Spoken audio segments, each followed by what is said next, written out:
இங்க ஒருத்தன் காட்டுக்குள்ள மேப்பை பார்த்துட்டே போயிட்டு இருக்கும் போது திடீர்னு அந்த மேப்ல தண்ணியை தண்டுற மாதிரி காட்டுது. இவனுமே அதை என்னன்ட்டு நல்லா பார்த்துட்டு இருக்கும் போது ஆப்போசிட்ல காட்டுவாசி மக்கள் நின்றுட்டு இருக்காங்க. அவங்கள பார்த்தோன்னே தான் கொண்டு வந்த பைக்குள்ள கைவிட்டு உள்ள இருந்து ஒரு மேப் மாதிரி எடுக்கிறான். இப்ப அதை பிரிச்சு காட்டி அதுக்குள்ள ஒரு டிராயிங் இருக்கு, அதுதான் நானே, சுத்தி இருக்க மக்கள் தான் நீங்க அப்படின்னு உங்களுக்கு புரிய வைக்கிறான். ஆனா அதுல இருக்க ஒருத்தன் புரிஞ்சுக்காம இவனை பார்த்து அம்பெடுத்து விடுறான். இவனுமே பயந்துக்கிறான். ஆனா அந்த அம்பு இவனை குத்தாம மேல மரத்துல கட்டி வச்சிருக்க ஒரு கயிறுல போய் குத்துது. உடனே அங்க இருக்க பாலமுமே கலந்து விழுந்தோடனே அந்த பாலத்து மேல ஏறி அந்த பக்கம் போறான். அவங்களும் இவனை ஊருக்குள்ள கூட்டிட்டு போறாங்க. அந்த ஊருக்குள்ள போய் பார்த்தோன்னே அங்க இருக்க எல்லாருமே இவனை வித்தியாசமா பாக்குறாங்க. பொண்ணுங்க கூட பையனை பார்த்ததே இல்லாத மாதிரி பாக்குறாங்க. அப்ப அந்த ஊரோட தலைவருமே வந்து இவர் தான் புதுசா வந்திருக்க டீச்சர் அப்படின்னு சொல்லிட்டு இவனுக்கான தனி ரூமுமே கொடுப்பாங்க.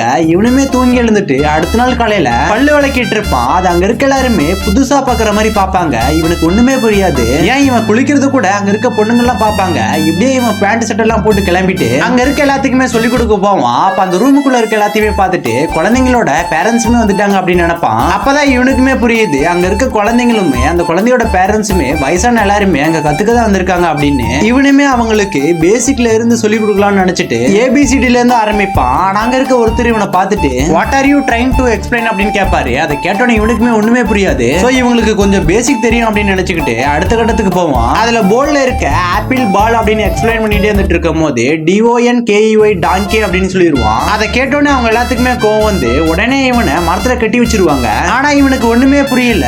டாங்கிங்கிறது ஒருவேளை அவங்க வணங்குற கடவுளோ அப்படின்னு நினைச்சுப்பான். ஆனா இவன் டாங்கிக்கு ஸ்பெல்லிங் தப்பா சொல்லியிருப்பான். அதனாலதான் இவனை கட்டி வச்சிருப்பாங்க. இப்ப இவன் இங்க இருந்து தப்பிச்சு போறதுக்கு ஒரே ஒரு வாய்ப்பு மட்டும் தான் இருக்கு. அது என்னன்னா 15 நாளுக்குள்ள இவன் இங்கிலீஷ் படிச்சு முடிச்சுட்டு அவங்க வைக்கிற எக்ஸாம்ல இவன் பாஸ் ஆகணும். இவன் அந்த எக்ஸாம்ல பாஸ் ஆனானா இல்லையா அப்படிங்கிற வீடியோ வேணும்னா கமெண்ட்ல எஸ்ன்னு கமெண்ட் பண்ணுங்க. இதோட பார்ட் 2 போறேன்.